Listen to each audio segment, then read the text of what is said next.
Hello and welcome to NRGY Tech News Spreading Knowledge. My name is Saksham Sharma. Let's have a look at an interesting tech story. Technology can really save lives. Here is a live example of 3D printing saving birds' life.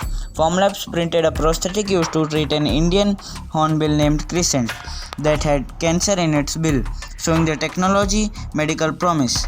The procedure illustrates one of the more interesting possibilities for 3D printing, a technology also called additive manufacturing that builds object layer by layer. The process still too expensive to compete with injected molded plastic, and other mass manufacturing methods can be used to create precise custom shaped objects such as medical implants designed for specific individuals.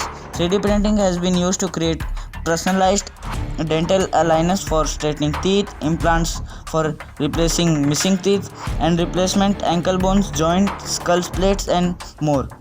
A Formlabs partner is also working on customized pelvic straighteners for women.